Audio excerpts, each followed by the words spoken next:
So, good morning. Let's continue our discussion based on our topic, self-LM2, leadership, decision-making, management, and administration. Natapos na natin yung last meeting natin, itong self-leadership, we defined. Then, at the same time, personal leadership, yung famous novel ni Charles, yung famous quote ni Charles Noble. Then, at the same time, the significance of self-leadership. So, dito tayo nag-stop. We're going to continue sa development of self-leadership. So, as being mentioned earlier, or yung last meeting natin, everybody is a future leader. Ito yung sinasabi na everybody. It refers to all. Lahat tayo can become a leader. Leadership is therefore not inborn trait. So, it was being defined na paglabas mo sa puwerta ng nanay mo, automatically you will a leader. It is a process of development of becoming a leader through your learnings. Yan, add natin dyan yung mga yung mga experiences. Yan. Nakakatulong yan para ma-develop yung ating leadership. Then at the same time, add on na lamang itong training, which people with sincere interest. The following are the ways of developing self-leadership. So we have number 1, clarity of purpose. Pag sinabi natin clarity of purpose, this means each entity, or yan, pwede person, organization, and at the same time, it can be an agency. Yung tinutukoy dyan, pag sinabing entity, must have a vision or yung goal na tinatawag natin and be able to set it up. Pag sinabi natin set it up, make into an action. Being your own leader, your purpose or vision will be the foundation. Ito yung magiging puhunan mo upon which you will be able to build self-leadership. Sabi dyan, without clearly planned expectation or intent of your life, you will be at risk. Okay? Magiging delikado yung mga certain actions that you are going to do. So, attempting to fulfill the wishes or ideas of the people for your life, and you will end up lost in the middle of nowhere. Okay? We have, pag sinabi natin clarity of purpose, ito yung magsiserve as what? Serve as your guidance. Okay, we have different purpose why we are doing this. So, yung purpose, tayo iba-iba. Kung kagustuhan natin maging leader, it serves as your guidance of your actions. Actions, and at the same time, yung decision making na gagawin mo. Ang purpose. Then at the same time, pag nagkaroon ka ng clarity of purpose, dito natutukoy din yung you having a clear understanding, alam mo kung ano yung ginagawa mo, and at the same time yung goal mo in doing that thing, then at the same time the direction. Very important. Pag meron kang purpose, you know saan ka mapupunta, the direction itself, and the reason of your action. Lagay natin dito the reasons. Bakit mo ginagawa yan? What is your purpose? Okay? Then it can be the root cause of the effect of something which is beneficial to yourself. Then at the same time, add natin, pag sinabi natin clarity of purpose, it helps setting priorities. Pag alam mo, di ba, may purpose ka, you know how to prioritize. Then magkakaroon ka ng, add natin dito yung effective planning. Because you already know what you are doing. Effective planning. And maiiwasan natin yung kabaliktaran ng direction is yung misdirection. Yung mag-end up na magiging useless yung mga ginagawa mo. Then at the same time, to align also. Okay? Ma-align ang imo nga effort based on what a result you are expecting. That is clarity of purpose. Next, we have aim at success and take reasonable risk. So what does it mean? Sabi sa definition, risk-taking is a necessary part of life. Challenge yourself to take on challenging assignments. Do not deter yourself, sabi dyan, or others from past failures rather than concentrate on success. However, risks which are applicable to your intent should be fairly measured. Pag sinabi nating aim at your success, it means dapat magkaroon ka ng strong determination. Strong determination in line with inspiring. Okay, you are going to inspire others, tinutukoy other people, then make them stay motivated. Yan, aim at success. Stay motivated. Then, pag sinabi natin reasonable risk, okay, step out. Sinabing step out, saan ka lalabas? Step out in your comfort zone. Okay? Pag sinabi nating nahihirapan ka na, it doesn't mean na tigil ka na agad. Kasi pag sa part na doon ka nahihirapan, mas doon pa na-discover na totally ma-develop ka bilang isang leader. So, doon sa comfortable ka lang, doon ka na magstay dahil nahihirapan ka doon, wag mong ituloy. So, dapat, pag sinabing reasonable risk, thinking always in a possible outcome. Dapat positive ka always, and at the same time, yung sinabi dito na challenging assignments, it means adapt. Dapat ikaw marunong ka mag-adapt ng mga challenges. Okay? Challenges is part of becoming a leader. So, do not ignore those challenges. Kasi yun ang magiging experience mo, magiging rason bakit ka ma-develop bisang isang successful na leader. Then, aim at success and take reasonable risk. Okay? Huwag matakot.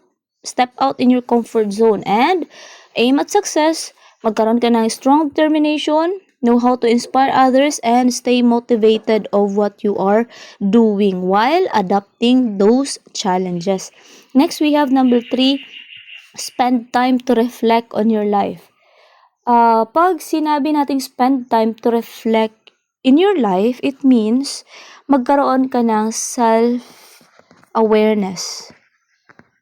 Yung tinatawag na magmuni-muni ka from the word na reflect. Kasi sabi dyan sa definition, reflection can also mean letting others make an objective evaluation of you. Although you remain the active doer of what you're doing, the things that you are doing. You may only see things from your viewpoint. Okay? Pwede kang makakita na ikaw mismo makarealize kung ano-ano yung mga ginagawa mo. Take some time off to think about life. Compare your experiences from current to present. Ito yung tinutukoy na past to present. To hopes of the future, you can never notice those small defects until you pause to examine yourself. In short, what you are going to do pag sinabi natin spend time to reflect on your life, that you are going to what? Magkaroon ka ng spend time to reflect. Okay. It will allow, yung pag-reflect natin, it will allow you or to understand, maintindihan mo yung mga ginagawa mong actions. Then at the same time, through this, you can able to ma-identify nimo ang imo nga strength.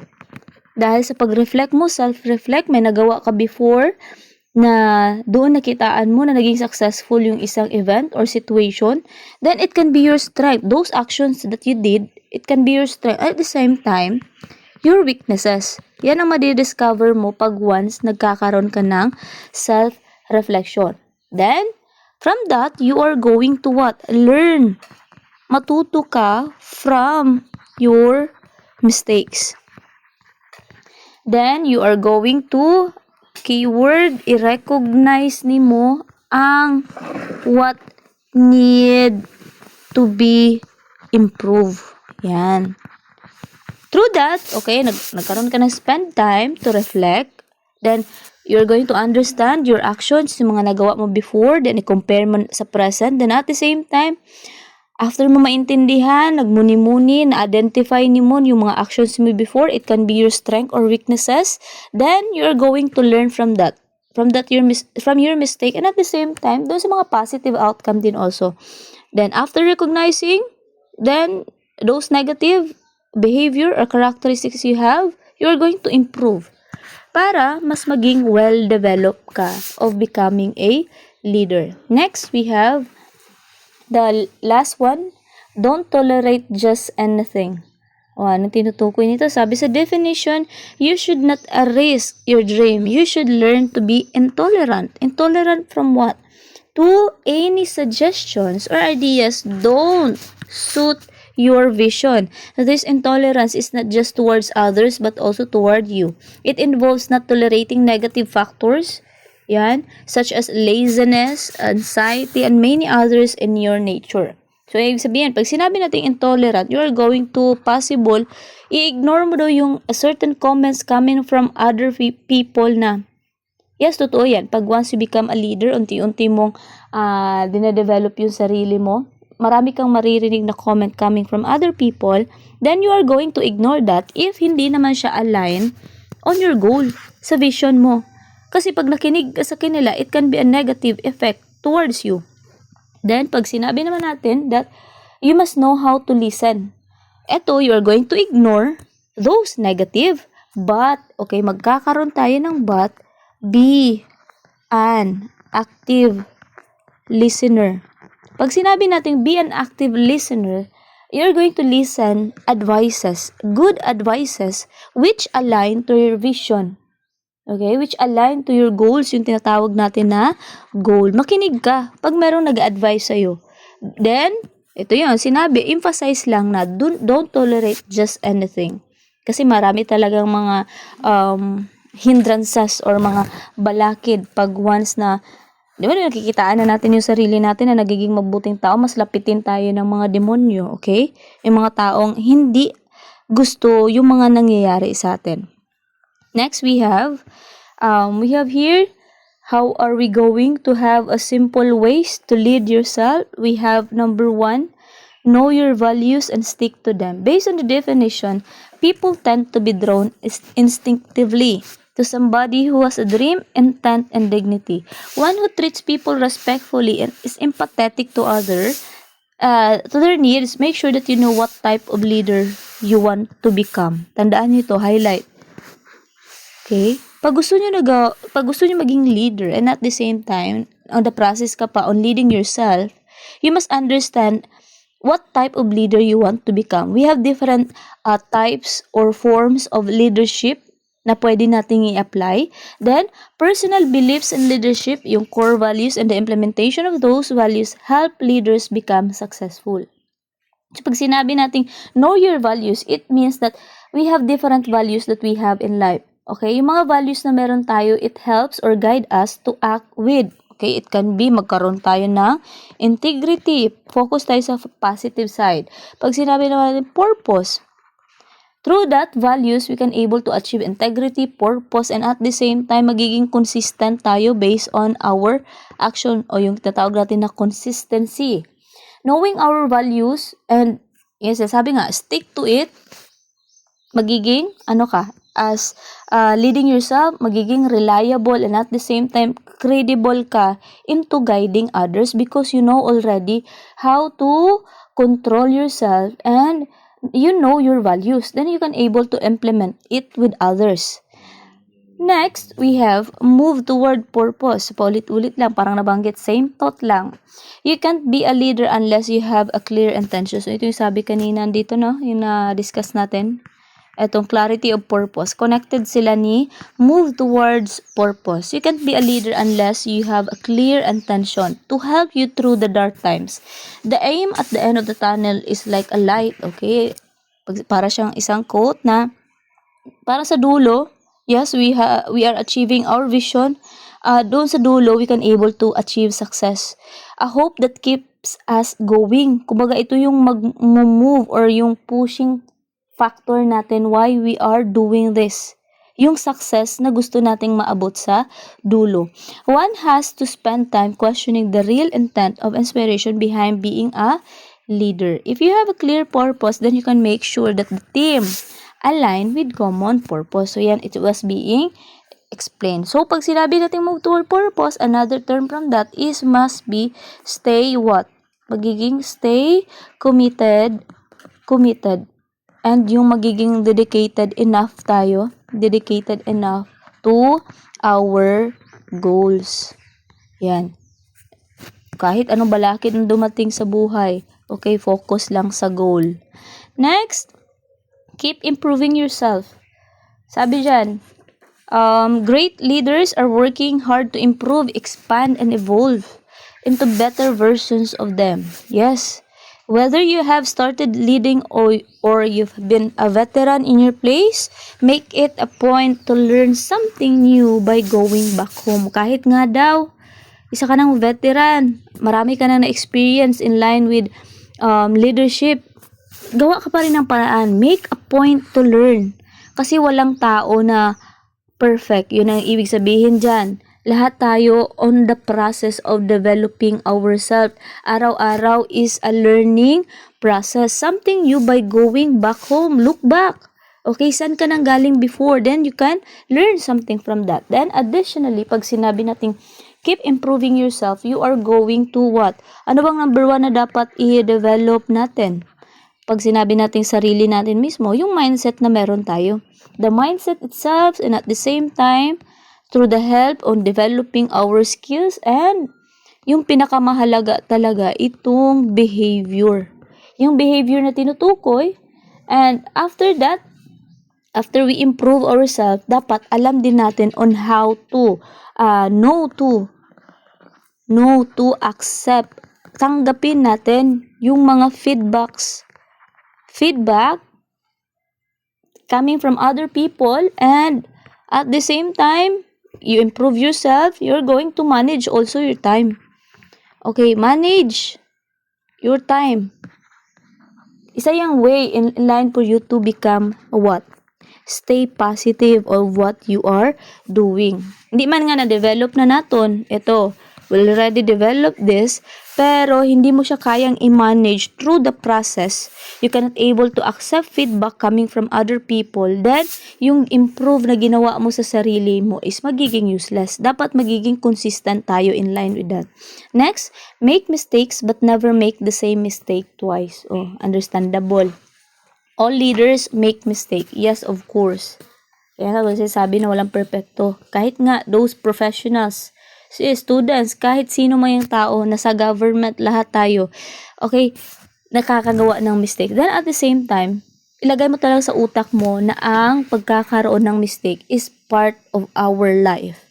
Hindi yan ginawa or binigay sa atin to na ibaon tayo talaga sa sa hirap ng buhay. No, it's not. Okay, successful leaders recognize their error. So, if you want to be successful, and it was being defined also na, yes, we have certain successful leaders, kahit sila nga daw, they recognize error. Then, learn from that and correct their faults. So, magkaroon ka ng time na i-correct. Meron akong ibigay sa inyo na, yes, we commit mistake, then, do not let your mistakes, sarili ko to mismo, do not let your mistakes define you entirely. Okay? Sa akin to mismo, wala akong na quote dito kasi based on my reflection, based on myself, marami akong mistake na nagawa sa buhay. Then ito yung na-learn ko from that. Na once we make mistake, kumbaga pag hinayaan mo yung mistake or yung negative impact nun, magpadala ka na lang dira, then it totally define you na ganyan ka na talaga as a person. Do not do that. Do not let your mistake define you entirely all throughout of your life. Na ganyan ka na talaga. Kaya nga sinabi, learn from them. Matuto ka sa ginawa mong kamalian, and at the same time, bumangon ka then to prove na hindi ikaw yan. Next. Lead by example. Example, very understandable. None is easier than leading from the front. Walang hindi madali. O ikaw yung not is only is it brave thing to do, but is very leading thing. Perhaps that is why all find is toughest. The only thing that can turn you into a leader is when you begin to act like one. Okay, wag ka lang tumayo dyan sa harapan, sigaw-sigaw ka, command, utos.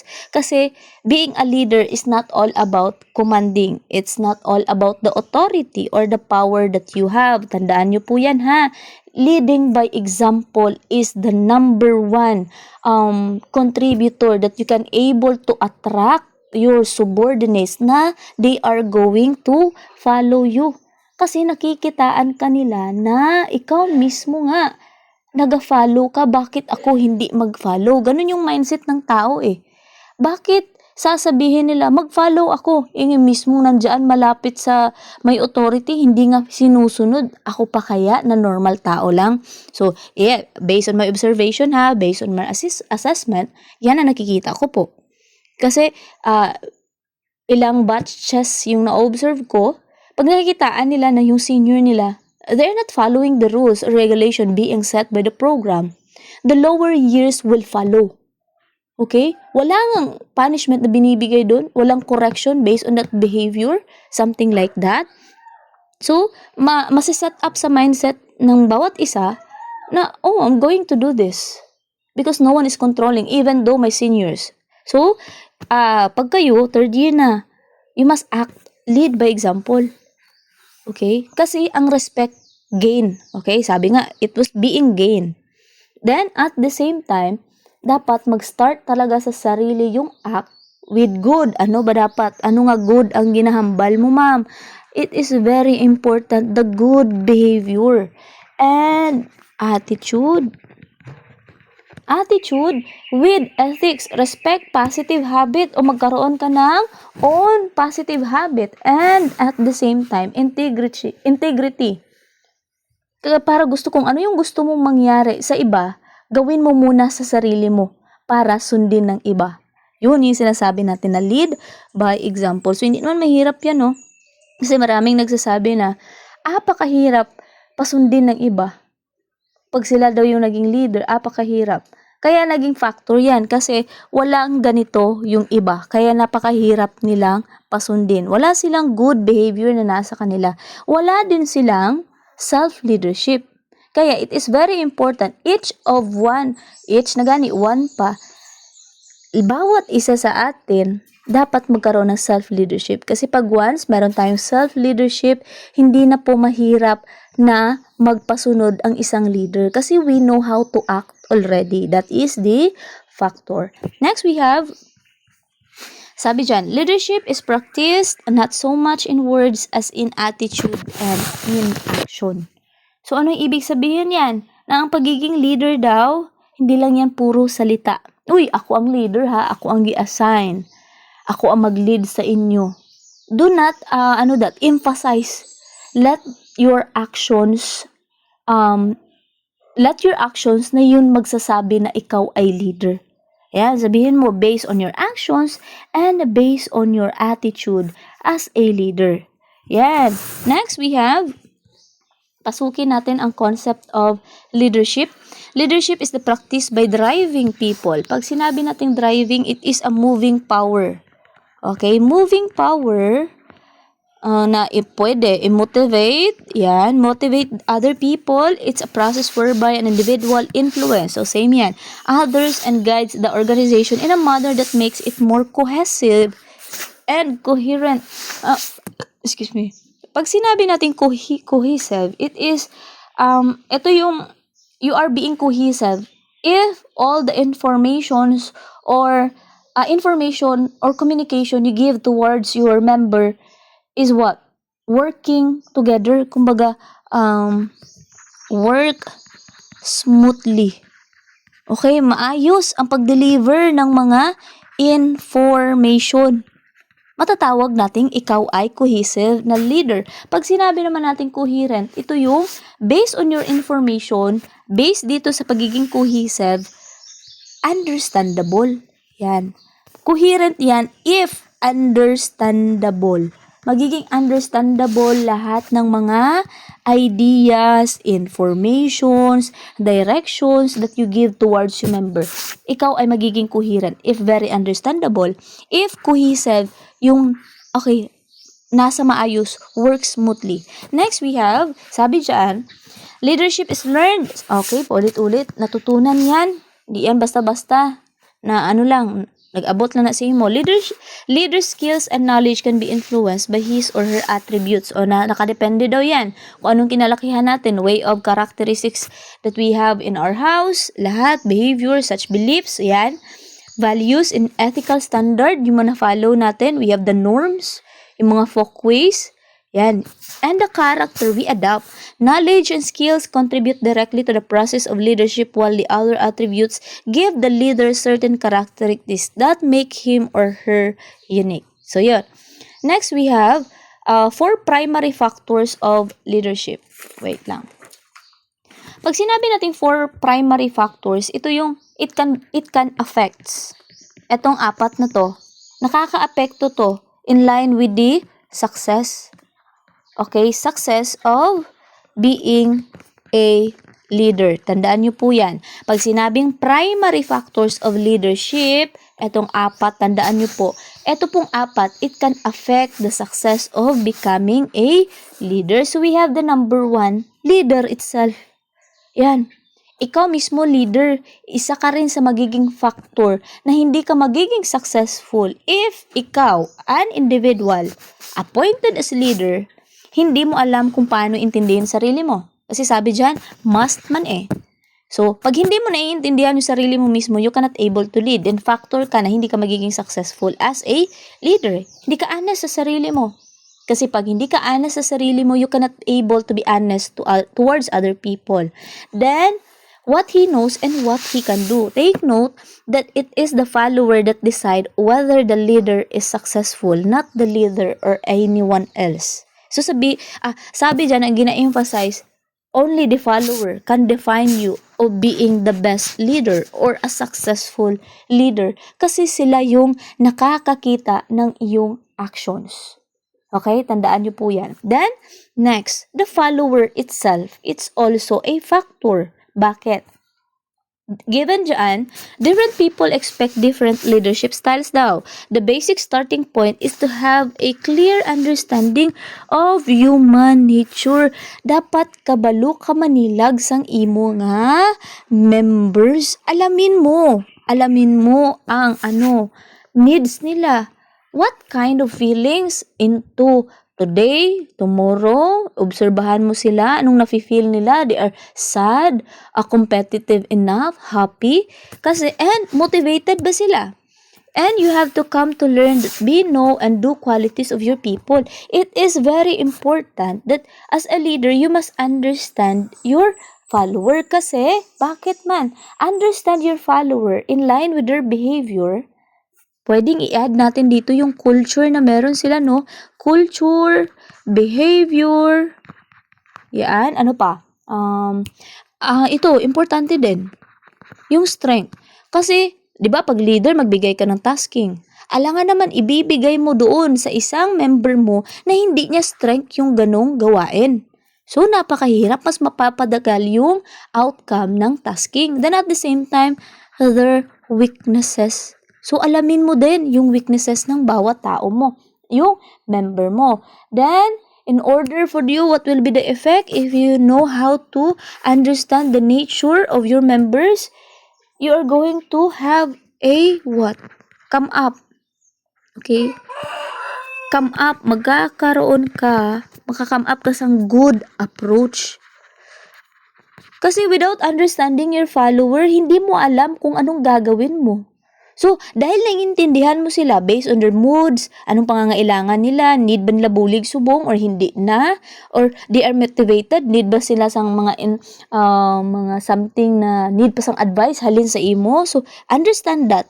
Then, magkakaroon ka ng certain solution which is the approach. Alam mo kung paano sila i-approach. Then, the follower itself will follow if the leader understand them. Okay?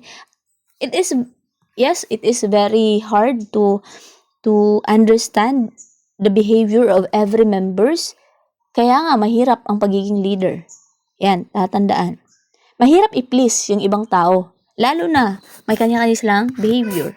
May kanya-kanya silang culture yung kinagisnan na hindi din align sa atin. Ito yung beliefs na meron tayo, iba yung sa kanila. Iba yung turo ng parents sa kanila, iba din sa atin. So, napakahirap. Kaya, it is more on the effort. Yan, effort ng leader. Gawan mo ng paraan para yung member na meron ka will what? Align with your goals and at the same time, magkakaroon kayo ng collaboration. Yan, collaboration. Pag sinabing collaboration, team mo ba? Nagaugyon ang tanan. Wala nagakontra sa imo. Way galibak. Something like that. Next, communication. Communication is a factor also na magiging hindi effective ang isang leader if being a leader you lead by bidirectional communication. Ano man bidirectional? It is a two-way flow of communication. Yan. Two-way. Pag na by, two-way. Two-way flow of communication. Pag sinabing two-way, hindi itong two-way sa mga LGBT ha. Pag sinabi natin two-way, there is a communication between the leader and at the same time, the leader accepts what? Feedbacks, suggestions, advices coming from the members. Kasi hindi po lahat nasa leader lamang po ang final say. Dapat he or she must know how to ask. Okay, pwede siya what is your suggestion about our activity today? Mag-ask ka para mag-ugyon ang tanan. Kasi without asking them, maybe meron silang best option para maging successful yung activity ninyo. Tapos hindi mo gi-ask as a leader, then it can be a contributor na hindi magiging successful yung goal ninyo within the organization. So, yes, communication can help collaborate. Yung collaboration, paulit-ulit nang binabanggit. Good communication will improve collaboration and at the same time, magkakaroon kayo ng mutual feeling. No, it's not. Mutual respect sa bawat isa. Then, yung open dialogue. Okay, yung tinatawag natin na open yan. Mali pala. Dialogue. So, emphasize pa na being a leader, hindi lamang po lahat command, instruction. Dapat he or he must know to listen, feedback. Yun nga, palit-ulit yung sinabi. Suggestions coming from the member. Yan po ang gina-emphasize ng communication. Yan, interaction kasi either strength or destroys the relationship within the follower. Nakadepende daw on what kind of approach na pinapakita mo or interaction towards the members. Next, we have the situation. Every situation is different. Totoo? Yes, of course. Kanya-kanya tayong sitwasyon na kinakarap sa buhay. Pag uwi mo, iba yung na-encounter mo. Pag balik mo sa trabaho, ikaw as a leader, kung ano ang mood sang imo nga trabahante dati, pagkahapon, hindi na the same subong adlaw. Bakit? May kanya-kanya tayong situation na ginahandle. Everything you do in one situation isn't automatically applicable. Pag sinabing hindi yan mag-work directly kung ano man ang naga-exist subong nga situation. Situation kahapon is iba subong. Tandaan nyo yan. You have to use your discretion, your decision making. Ara sa mo, you have the authority to decide, to determine the best course of action and the style of leadership needed for each situation. So what does it mean? Different situation means different leadership approach. Tandaan, again, uulitin ko, different situation means different, sulat na siguro natin, napakahaba, no? Different situation needs different leadership approach or yung tinatawag natin na style. Yan. Kasi ibang situation, hindi naman coercive ka. Servant. Meron tayong iba-iba. Discuss natin yan further. So, a leader must assess the situation. You must know how to assess the situation. Alamin mo kung ano yung nangyayari. Then at the same time, after the assessment, you are going to understand the needs of the people involved, kung sino mo yung involved dyan within your member. Then, a leader must know how to adapt different leadership style. Dapat ikaw mismo, kabalo ka ba? Alam mo yung different style. Pag sinabi kasi natin coercive, yung sometimes matapang ka. Pag sinabi naman natin democratic, you allow comments coming from the other people, yung mabait ka. Then at the same time, being a leader, you must not mind that, wag mo ilagay sa isip mo ba na all of the situation fit to a specific leadership na nakafit lang. Kung halimbawa, gusto mo punishment always. Yung, we have yung authoritarian na mga leadership, applicable ba yan sa lahat? No, it's not. Nakadepende sa situation. Then, it must depend on the context and the circumstances of the situation you are handling with. Yan. Again, in short, pag sinabi natin situation, different leadership approach. Huwag mong isipin na kung situation or problem na na-encounter nyo kahapon, the same gyapon nga approach subong nga adlaw, or next week, or next month. Iba-iba yan kasi we encounter different situation. Aroy ko, wait, excuse me. Okay, next we have theories of leadership. Sabi dyan, the theories below explain how people turn themselves into a leader. Kung paano daw na nag-turn themselves into a leader. Paano sila naging leader? So, pag sinabi natin theories, ito yung mga explanation, bakit nagkaroon ng ganyan. It can be speculation, and at the same time, it is a form of study kung paano i-improve ang leadership. Yan. Paano i-improve ang leadership, and at the same time it will serve as the basis or framework or guidance both current, pag sinabi natin current, an aspiring leaders in developing in line with their leadership skills. So sabi dyan, we have number 1, trait theory. Some personality traits may lead people naturally, okay, keyword naturally, into leadership roles. So sabi dyan, it was being indicated na trait theory born with certain qualities. Ito yan. Born with certain qualities. Yan. Qualities of being a leader. For example, nagdako ka nga, you are having this kind, confident enough ka na kaayo. Honest, kasi nag-guide ka ng mabuti ng parents mo sa pagdako mo, then na-adapt mo ang yung natural intelligence, okay, namana mo through genetics, and nagkaroon ka din ng determination. So these are the examples of being a quality leader. Meron ka ng determination. So yan, these are the example of having trait. You have the personality traits. In line with the memory, ito yung magiging keyword pa sinabing trait, personality traits. Kung mag-aara ka na, meron ka na yan, na-develop. Hindi, ma'am, di ba, nag-contradict, ma'am, basi nag-contradict, ha? Hambal mo kayo na, paggawa sa nanay, wala sang giborn nga leader. No, wala naman talaga. Yung pag-unga mo, leader ka na, no? It's not kasi, habang lumalaki ka, yung process ng pagtuturo ng magulang, di ba? We have, family is the foundation of all. Pag sinabi ng foundation of all, kung ano mo pag-ugali, meron ka ngayon, ganun din ang meron ka sa pamilya mo. So, habang lumalaki ka, natuturuan ka. So, yun ang born with qualities. Okay? Habang lumalaki ka ba, nakakakuha ka ng certain qualities you adopt coming from coming from your families habang lumalaki. So, yan. Next, we have great events theory from the word great event. A crisis, keyword. A crisis or important event can cause a person to rise to the occasion, putting forth extraordinary qualities of leadership in an ordinary person. So, tandaan nyo po, pag sinabi natin great event, isa siyang ordinary person na dahil sa crisis na nangyari, lumabas ang kanyang extraordinary na qualities of being a leader. Kumbaga, ang crisis, ang root cause, or ang factor, bakit siya nagkaroon ng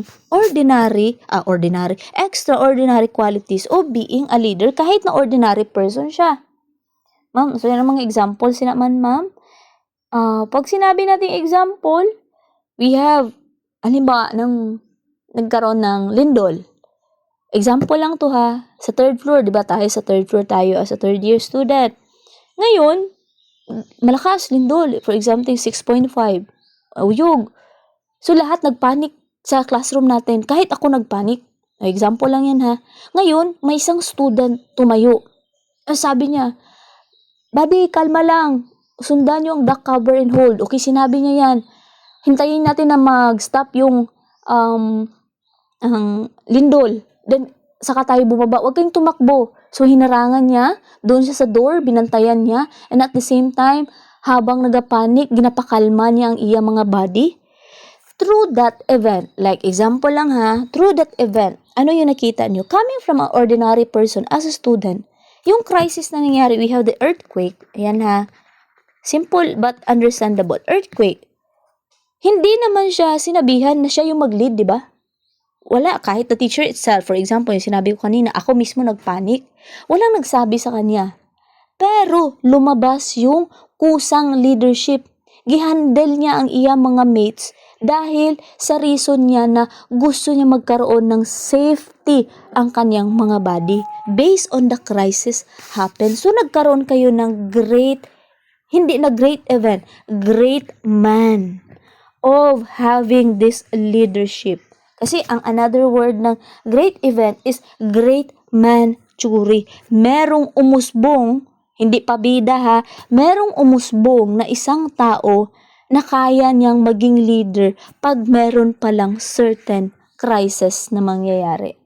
So, we cannot focus only on earthquake, something like that, mga flood.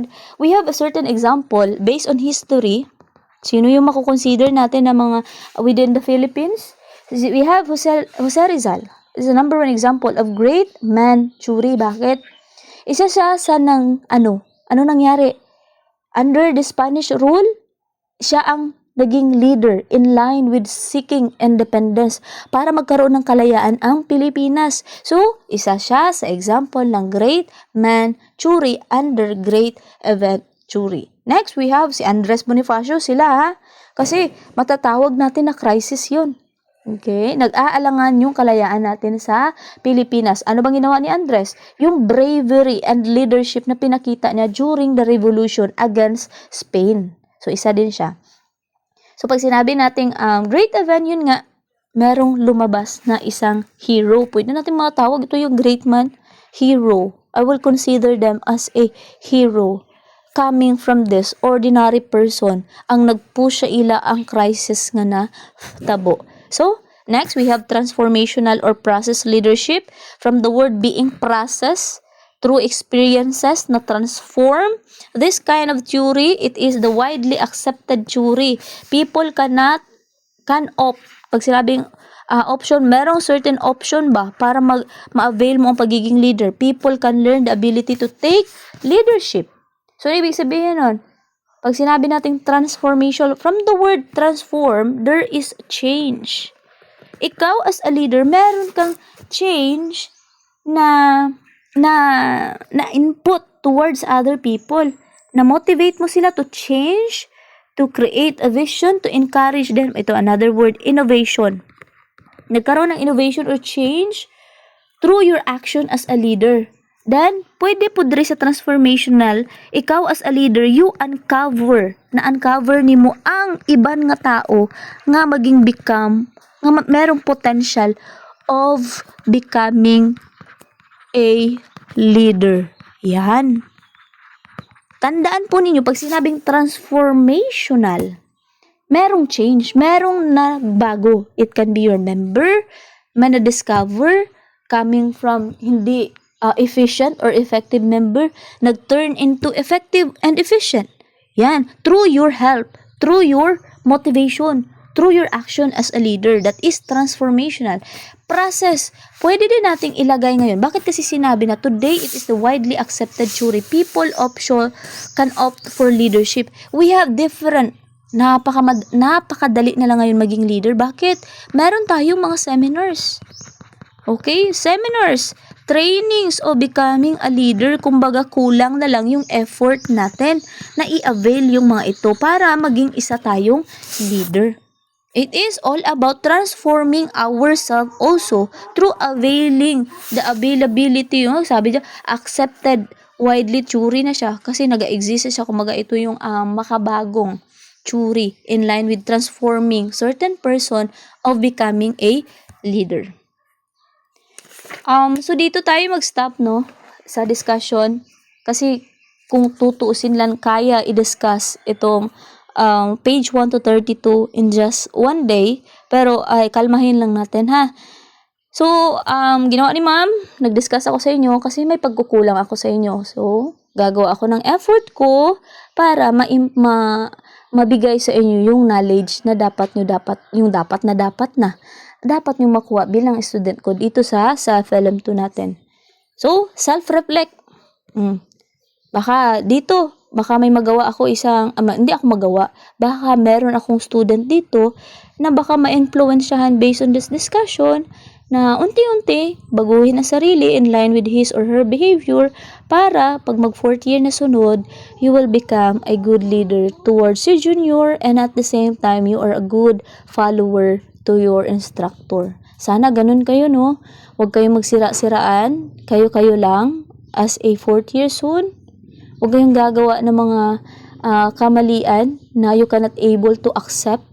Wala kayong accountability, you can't able to accept punishment and at the same time, learnings from that.